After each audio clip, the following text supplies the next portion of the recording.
sus manos y sus pies y reflejar su imagen. Entonces, en Hebreos capítulo 11, versículo 22,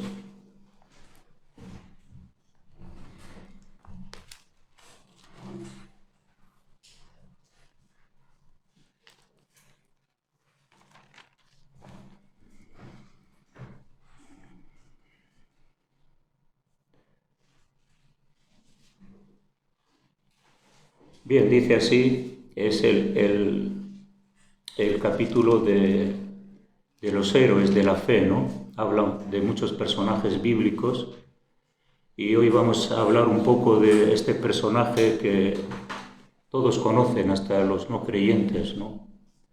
Y dice que por la fe José, al morir, mencionó la salida de los hijos de Israel y dio mandamiento acerca de sus huesos. Por la fe, José, al morir, mencionó la salida de los hijos de Israel y dio mandamiento acerca de sus huesos. Así que José se había criado con Jacob.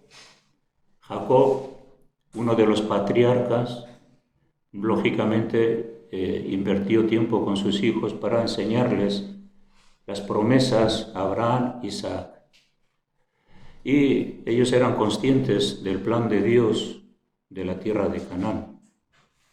Entonces él tenía esa fe y lo que ocurre aquí es que cuando José estaba en Egipto, él dijo que cuando él moriría, dijo a los hijos de Israel, a su parentela, que llevarían sus huesos a la tierra de Israel, donde le pertenecía, como una señal de que nosotros estamos en Egipto, pero algún día el pueblo que está esclavo en Egipto va a ir a Israel. Y él sabía eso, ¿no? Entonces, luego vemos en Josué que Josué cogió los huesos de José, Josué cogió los huesos de José y los enterró allí, en Israel. Así se cumplió el deseo de su corazón.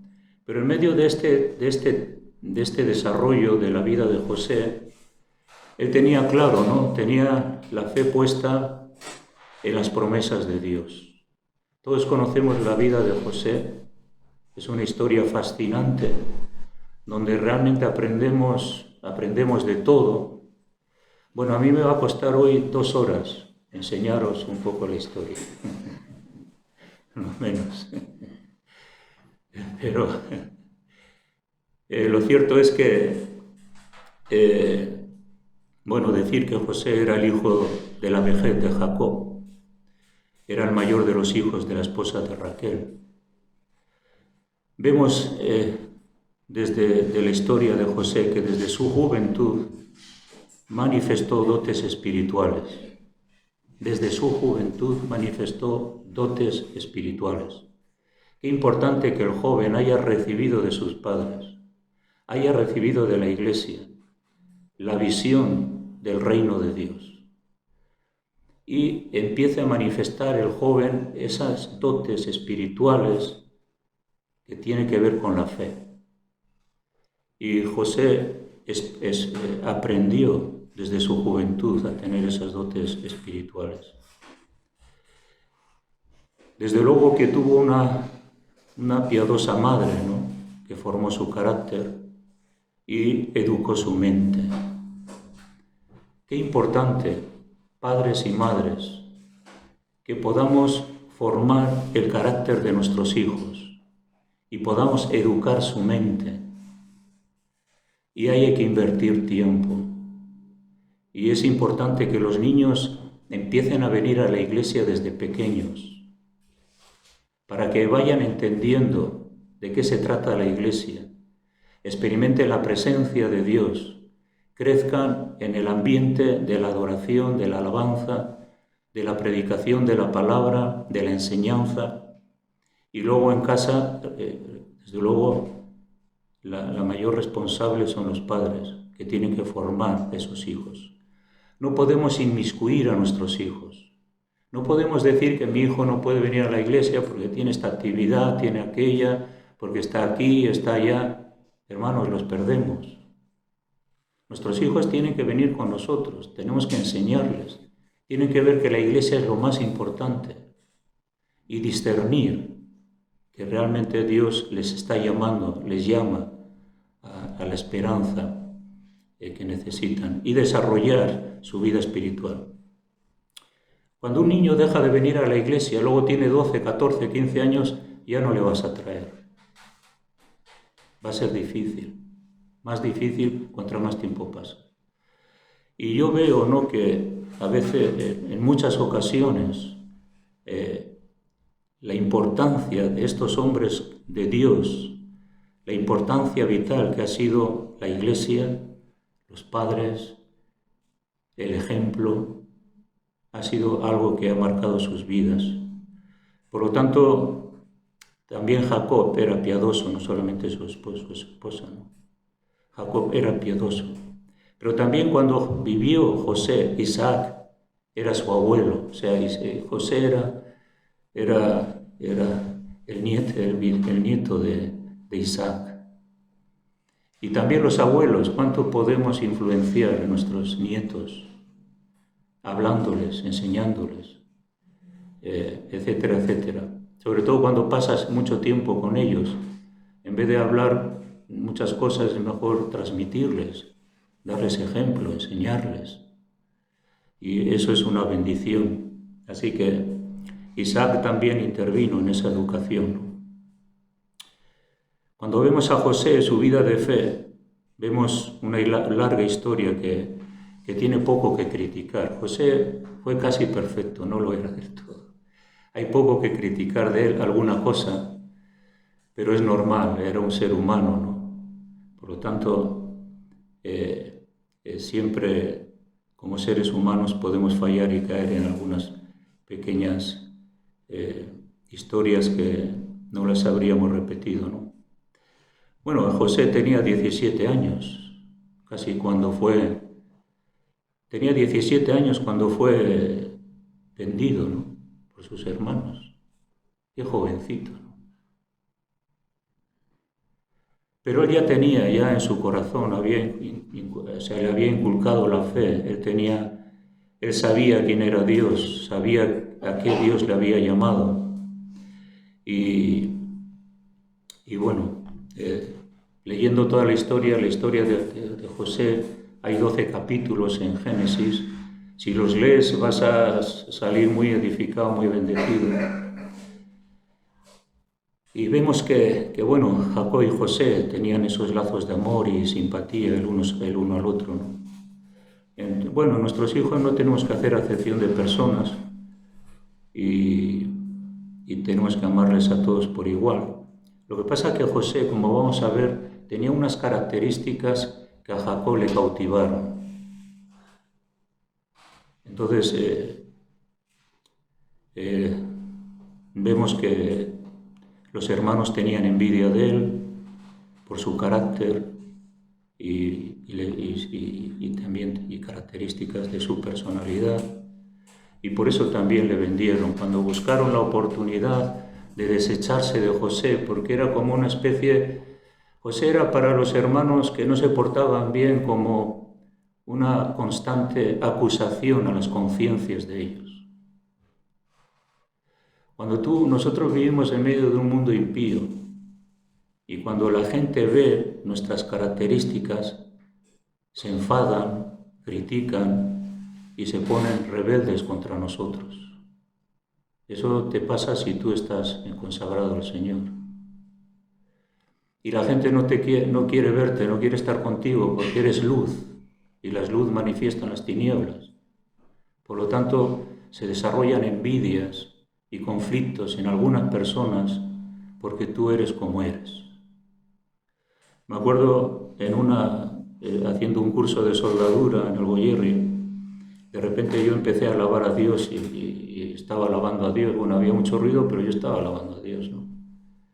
Y viene uno que estaba al lado Y me dice, ¿y tú por qué cantas? Deja de cantar.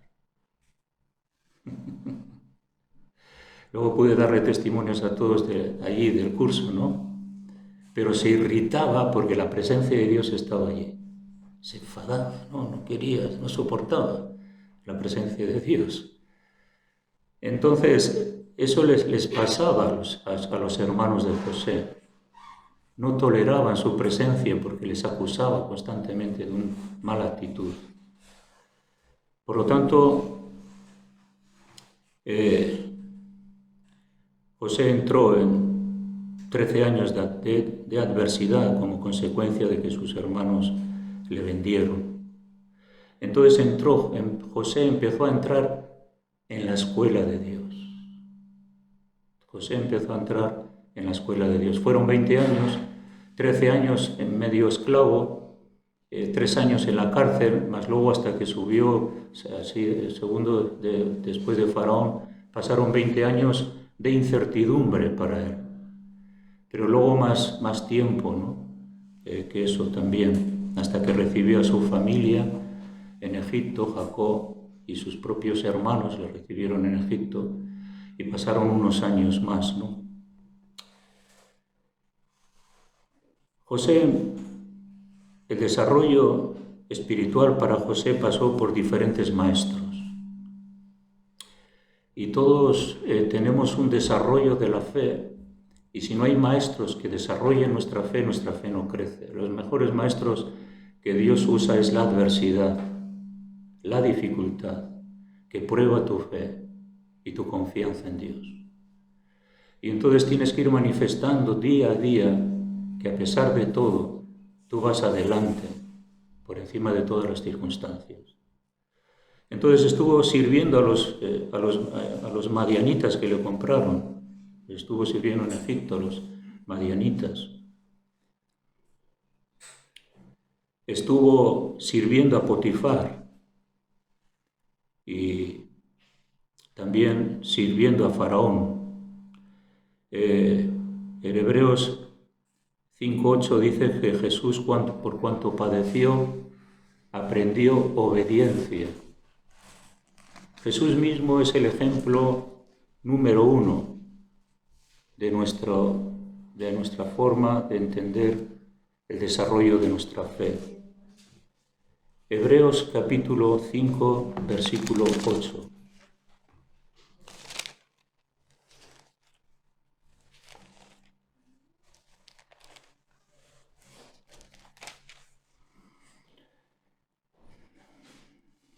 Dice así que, y aunque era hijo, por lo que padeció, aprendió obediencia.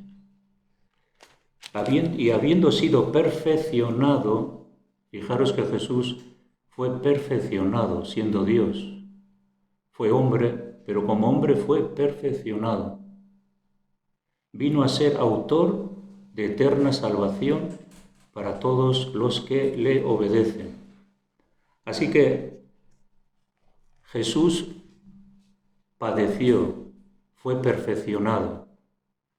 Por lo tanto, José estaba en esa fase donde antes de ocupar el reino con Faraón, primero tuvo que desarrollar su carácter y ser perfeccionado para saber gobernar. ¿Entendéis? Y Jesús fue perfeccionado para ser el autor de nuestra salvación. Jesús tenía un plan, el Padre tenía un plan con Jesús, llevarle a la cruz, perfeccionarle, morir por nosotros como hombre, para que nosotros pudiéramos tener salvación. También esta misma historia se repite en José, que José también, para traer salvación a su pueblo y tomar el lugar de autoridad, también tuvo que ser perfeccionado y afinado. Hermanos, el hombre que no sabe obedecer no es capaz de mandar. El hombre, la mujer que no sabe obedecer, no sabe mandar.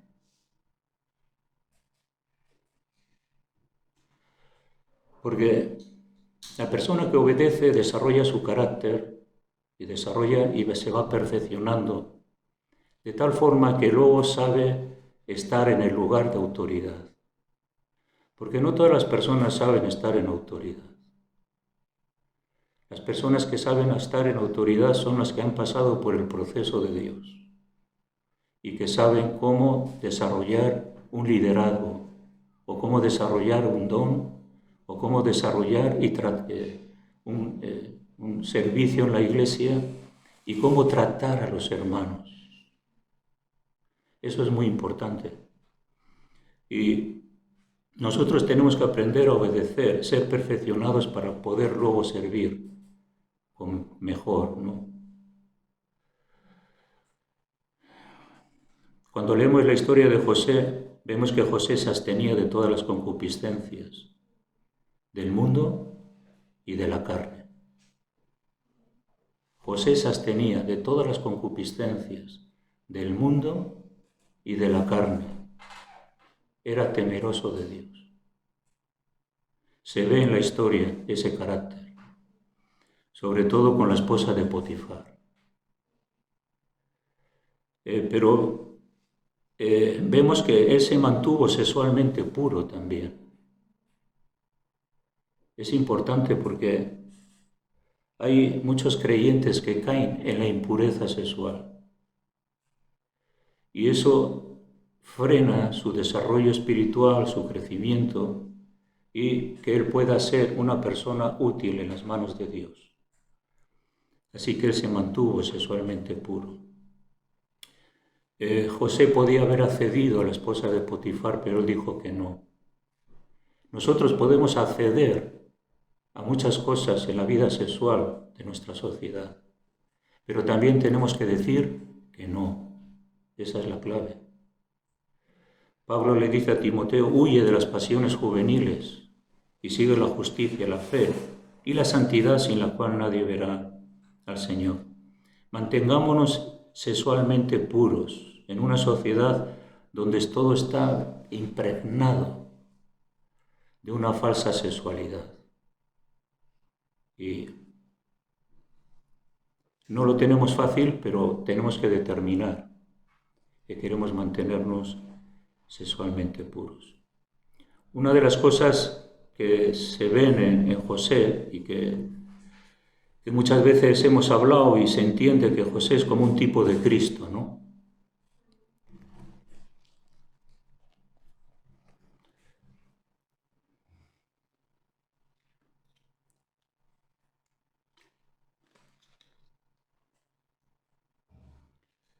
José es en español, ¿no? En castellano.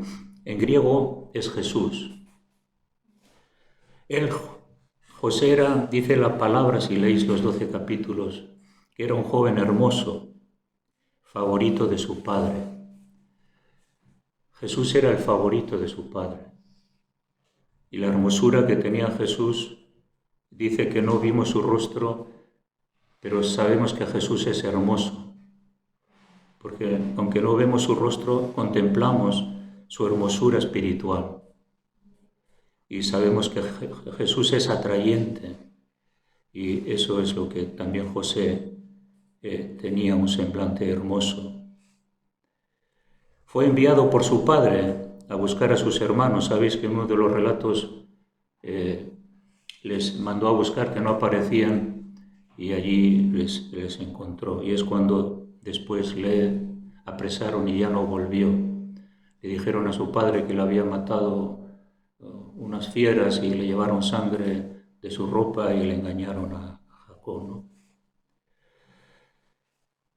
También como Jesús, José fue aborrecido, amenazado por sus hermanos, conspiraron, resolvieron matarlo. Menos mal que Judá propuso venderlo. Así que Judá fue uno que intervino para decir: no le matéis, vamos a venderle a estos madianitas.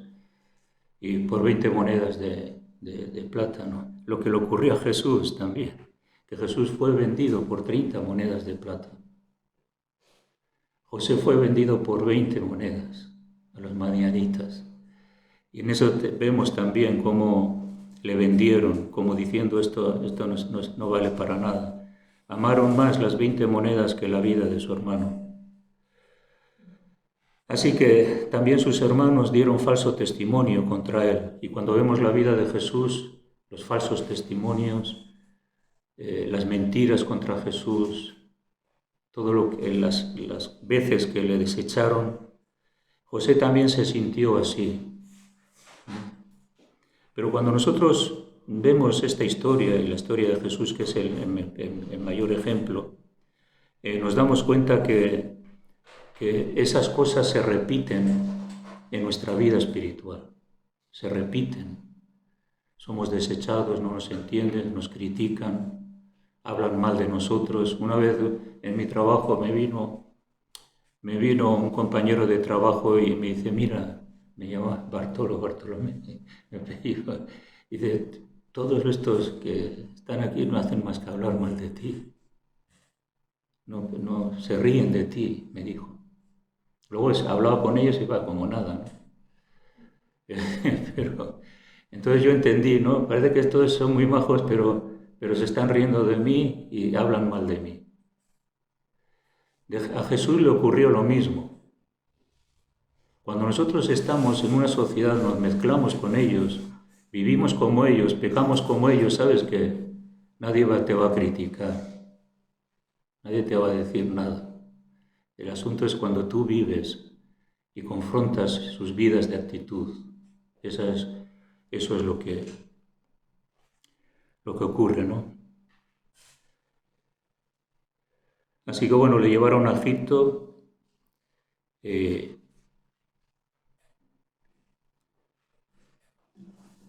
escapó también de la muerte, ¿no? Jesús escapó 2 o 3 veces de la muerte. Le quisieron matar, pero dice la Biblia que él se metió entre la multitud, salió y nadie le hizo daño hasta que no llegó su hora. Hermano, nosotros podemos escapar también de todos nuestros enemigos. Si no ha llegado nuestra hora, nadie puede tocar un pelo de nuestra cabeza. Entonces Judá, su hermano, fue la respuesta para salir de la muerte. Jesús salió muchas veces de la muerte, pero sabía que él no había llegado a su hora, por lo tanto, pues iba a seguir hacia adelante. Tenemos que estar tranquilos porque hasta que no llegue nuestra hora, nadie nos puede tocar. Yo suelo decir que nosotros somos inmortales hasta que Dios quiere. Todo lo demás que pueda ocurrir a nuestro alrededor, puede haber mucho ruido, pero tú eres inmortal hasta que te llega la voluntad de Dios para tu vida. Así es, ¿no? Así que hay que estar descansados y tranquilos, ¿no? Yo he tenido algunos accidentes, accidentes de trabajo y situaciones que he vivido, que he visto que Dios estaba conmigo y que no había llegado mi hora, como quizás algunos de vosotros, ¿no?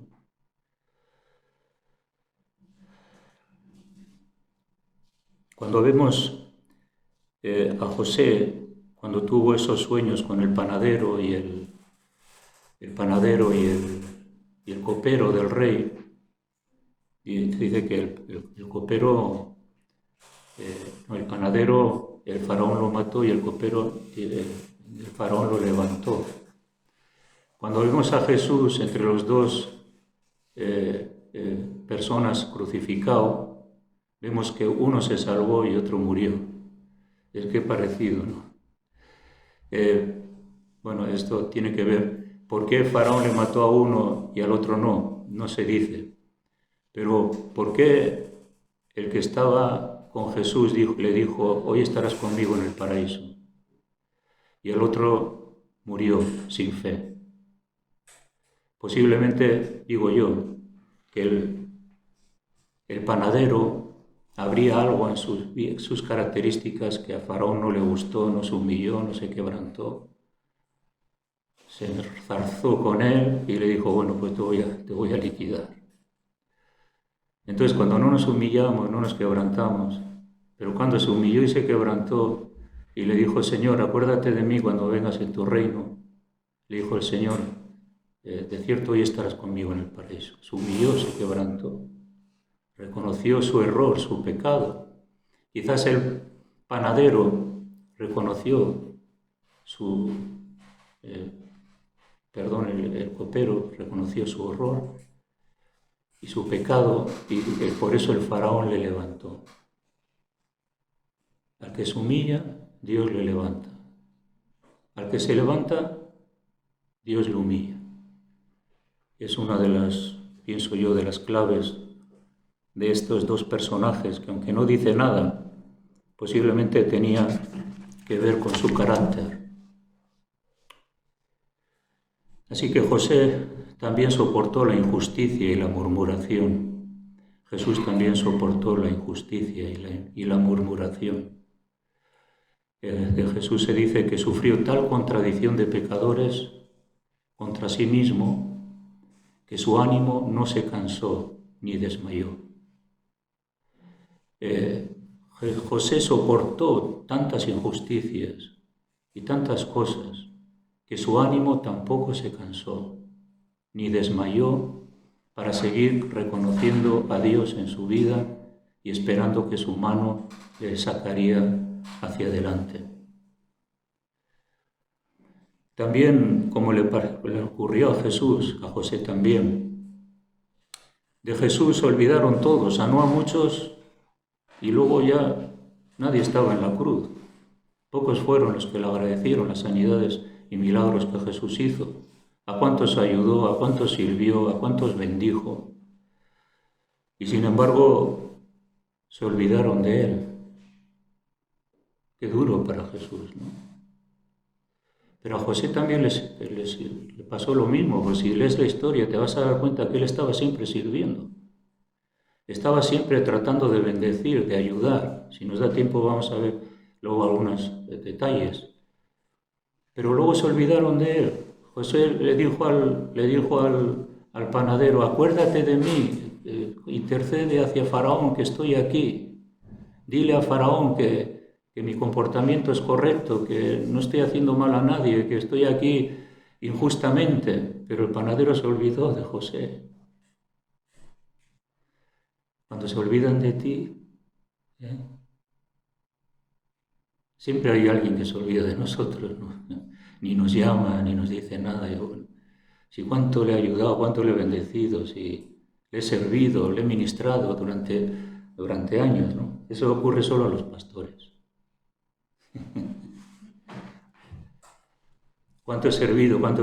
Y ahora me mete un puñal por la espalda y quiere, bueno, pues todo eso conocemos. A veces pasa en la iglesia, pero sobre todo también en nuestra sociedad.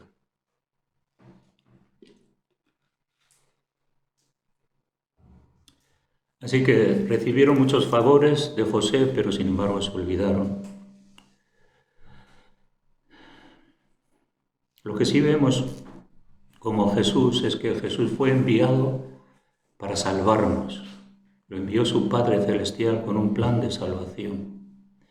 Si vemos la historia de José quizás sí lo sabía porque tuvo esas visiones, ¿no? Que los manojos de trigo se doblaban contra el manojo de trigo, sus hermanos con él, y aún el sol y la luna se doblaban y se doblegaban ante José, los padres de José. Pero, sin embargo, el plan de Dios era llevarle a Egipto para que luego pudiera salvar a la generación de Jacob, para que las promesas de Dios se cumplirían. Y es interesante cómo Faraón le cambia el nombre a José y le dice, hasta ahora tú te llamarás. Cuando Faraón vio que Dios estaba con José, entonces le dijo, tú te llamarás Fatnaspenea. Pues una palabra. Pero sin embargo yo he estado mirando y eso significa que es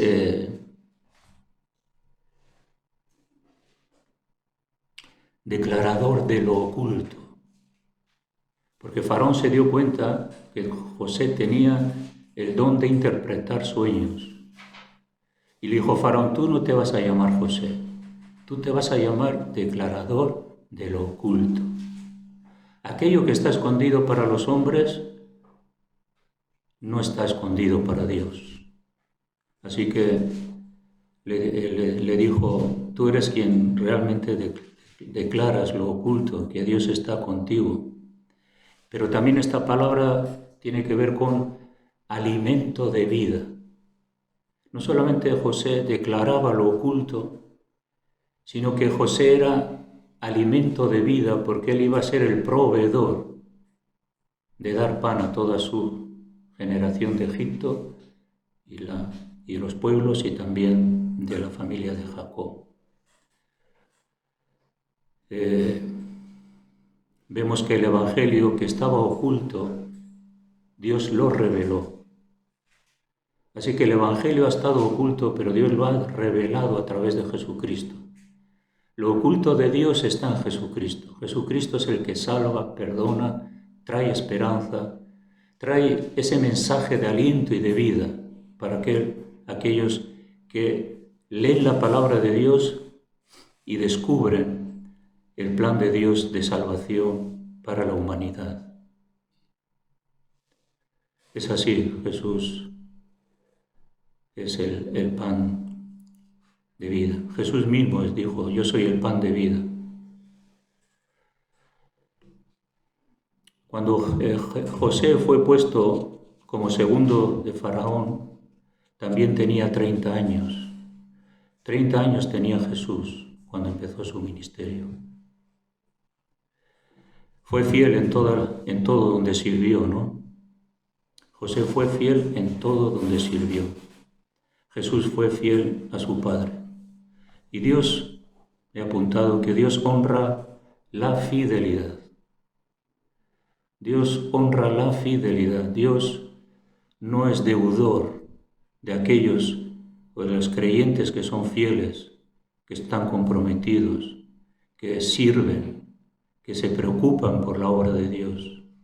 Él va a ser fiel contigo si tu vida va de acorde a los propósitos de Dios. Tarde o temprano la fidelidad de Dios se manifiesta en tu vida en la medida que tú también eres fiel en todo lo que Dios ha puesto en tu mano, todo lo que tienes para hacer, todos tus dones, todo aquello que puedes hacer bien. Tú hazlo, porque Dios será fiel contigo también. Los hombres se pueden olvidar. En este caso, Dios no olvida. Dios no olvida del trabajo y la obra que hacemos para Él. Y esa es una tremenda garantía, porque el que está sirviendo a los hombres solamente recibe el aplauso de los hombres, pero el que está sirviendo a Dios quizás no tenga aplausos, pero tiene el reconocimiento de Dios, que eso es lo que Dios quiere, ¿no? Que seamos fieles. José fue respetuoso con su padre y obediente. Hermanos, respetemos a nuestros padres, respetemos la autoridad espiritual. No tratemos de pensar que somos mejores. Puede ser que seas mejor que la autoridad espiritual que Dios ha puesto sobre ti. Pero la bendición de Dios está cuando tú estás sometido a las autoridades. Está la bendición de Dios ahí. Respetuoso con los padres. También respetuoso con la autoridad espiritual que Dios te ha dado. Obediente. Entonces José no se rebeló, podía tener oportunidades de rebelarse. Y él le agradó servir a aquellos que estaban por encima de su capacidad, tanto cuando estaba en la cárcel, cuando estaba sirviendo a los manianitas. Entonces, si no sabemos, como decía antes, si no sabemos obedecer, tampoco sabremos mandar. Guárdatelo en tu mente. Si no sabes obedecer, si no sabes estar sometido, si no sabes qué es estar sometido a la autoridad de cualquier tipo en nuestra sociedad, espiritual también, entonces no vas a saber mandar, no vas a estar preparado.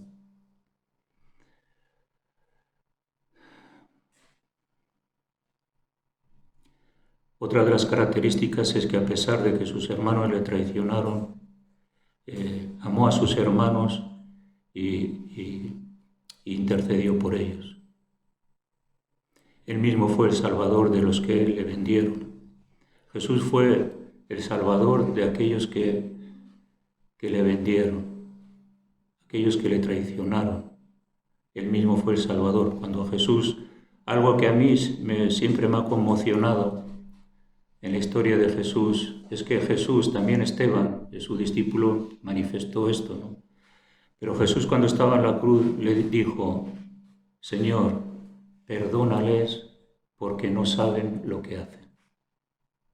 Eso dijo Jesús a los que le habían traicionado y a los que le estaban matando. Perdónalos porque no saben lo que hacen.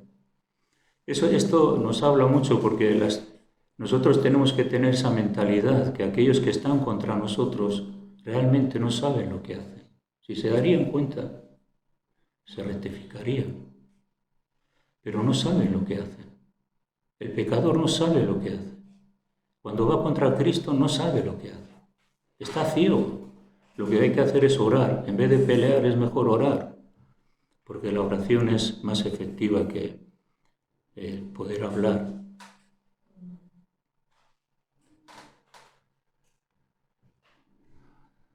Salvó a las naciones proporcionándoles pan, y Jesús, que nació en Belén, tierra de pan, es el que da pan a las naciones, porque Él fue fiel al que le llamó su Padre Celestial a entregar su vida por la humanidad. Él es el que tiene el pan. Jesús es el que tiene el pan de vida.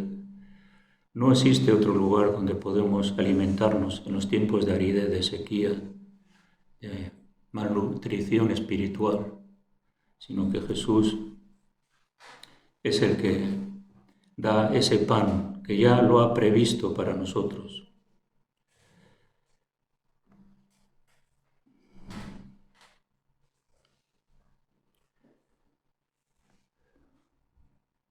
José hizo un banquete a sus hermanos que demostró el deseo de bendecir, ¿no? La Biblia dice que el Señor tiene un banquete preparado para todos aquellos que confiamos en Él, un banquete bien diseñado para todos los hijos de Dios, todos aquellos que van a heredar la vida eterna, ¿no? Bueno, cuando vemos a José y vemos algunas de sus características, hay algo que se resalta, es que tenemos que ponernos en armonía con Dios para cumplir su plan, el plan perfecto. No es nuestro plan, son las casualidades, no es porque yo me esfuerzo a hacer esto, aquello. Deja que Dios trace tu plan para ti. Sométete a Dios, obedece en lo poco, y esto es importante, que si eres fiel en lo poco, Dios te va dando más para ser fiel más y más y más y más. Pero si no eres fiel en lo poco, te vas a quedar en ese peldaño de tu vida espiritual. Tenemos que alinearnos con Dios. Y, hombre, a José, pese a lo que le costó, ¿no? A José le costó ese puesto, le costó mucho. Quizás en otro momento podríamos seguir con esta historia y ver algunos detalles de estos 12 capítulos de Génesis. Pero a Jesús le costó también. Todo cuesta. No hay nada gratis. Pero algunos dicen, bueno, la gracia es gratis y yo recibo la gracia y gloria a Dios, aleluya, ya está todo hecho. No. Pero la Biblia dice, esfuérzate en la gracia que es en Cristo Jesús. Hay un esfuerzo. Por lo tanto, hay una muerte. José tuvo que morir y Jesús también murió para que nosotros tuviéramos vida. Y José pasó la prueba para que otros tendrían vida a través de su provisión de pan.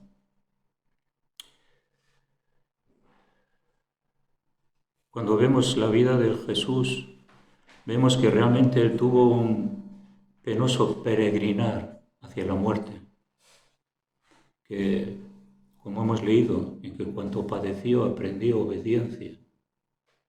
Y hay otros versículos que hablan de Jesús, de de que no fue nada fácil para él. Todo lo contrario. Cuando Jesús estaba en la cruz, aparta de mí esta copa, pero no se haga mi voluntad, sino la tuya. Nosotros muchas veces lo que cogemos es la copa, la tiramos y decimos, no, yo ahora sigo por mi camino porque esto es demasiado duro. Pero Jesús sometió su voluntad al Padre. José se sometió y fue temeroso hasta el final. Y esta visión que Dios le dio a través de los sueños era una visión que predecía que realmente él iba a acabar como Dios le había revelado con sus sueños. Sus hermanos se iban a inclinar y sus padres también. No en plan de adoración, exaltación, sino que él iba a ser el proveedor para su nación y que él tenía ese llamado de alcanzar ese lugar para ser de bendición, no para otra cosa. Hermano, nosotros no podemos pretender lugares para servirnos a nosotros mismos. No podemos pretender lugares para ensaltarme yo, para que me aplaudan a mí, para que yo sea el único. No, sino que tenemos que aprender que si llegamos a lugares espirituales, de autoridad espiritual o aspectos de servicio, es para servir a los demás. Y a José se le ve esta característica, que él ya estaba preparado, él no se iba a ensaltar, sino que iba a ser de bendición, iba a ser generoso. Jesús, en cuanto se humilló, Dios le levantó hasta lo sumo. Hermano, no te teme humillarte, quebrantarte, aceptar el orgullo, el egoísmo, la soberbia que puede haber en ti, la envidia. Humíllate, reconoce delante de Dios características feas de nuestra naturaleza y decirle a Dios, reconozco, Señor, que a veces busco estas cosas, pero yo quiero servirte a ti, servir a los demás, con ningún tipo de pretensión de nada. Por eso decía Pablo que siervos inútiles somos, porque lo que tenemos que hacer, eso hacemos. ¿De qué te puedes ensaltar si Dios te usa con sanidades, milagros? Te siguen las multitudes. Si lo que tenemos que hacer, eso somos, eso hacemos. Y nada más, no tenemos ningún mérito. No tenemos motivo para ensaltarnos en absoluto. Tenemos más motivos para humillarnos y quebrantarnos que para ensaltarnos. Cuando dice la Biblia que mira a tu hermano como superior a ti mismo, alguien puede decir, no, yo soy superior a mi hermano. Sé más de la Biblia. O etcétera. Pero la Biblia dice que mira a tu hermano como superior a ti mismo. Esa es también una característica de la madurez cristiana, es un desarrollo de nuestro carácter, ¿no?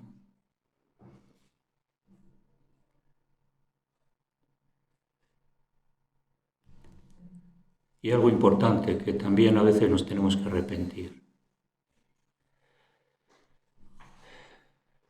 Que no ensuciemos lo que a Cristo le costó tanto trabajo limpiar.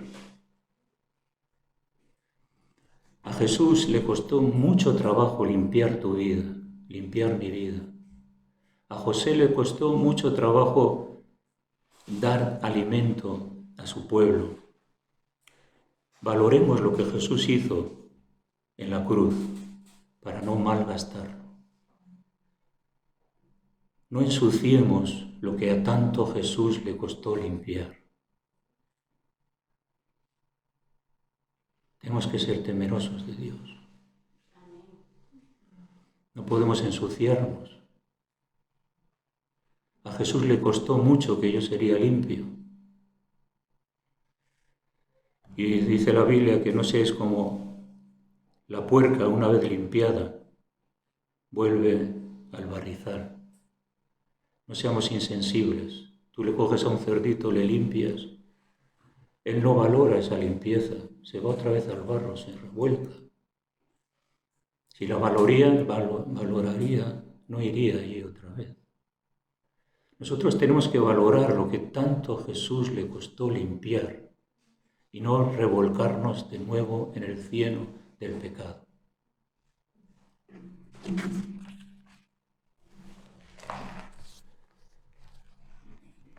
Bueno, pues vamos a cantar una canción y ese tiempo de adoración, entrégale tu vida al Señor. Dile, Señor, yo te quiero obedecer, yo quiero serte fiel a pesar de cuál es mi circunstancia, mi situación. Quiero perseverar en la fe, en la confianza. Le puedes decir a Dios también, ayúdame a ser como José. Porque Pablo dice, sed imitadores de mí. Pablo dice, sed imitadores de mí. Así como yo soy imitador de Cristo. Entonces, podemos tener personas a las cuales imitar. Bueno, en este caso, podemos decir, Señor, ayúdame a ser como José, a pasar todas las pruebas, a serte fiel. Amén.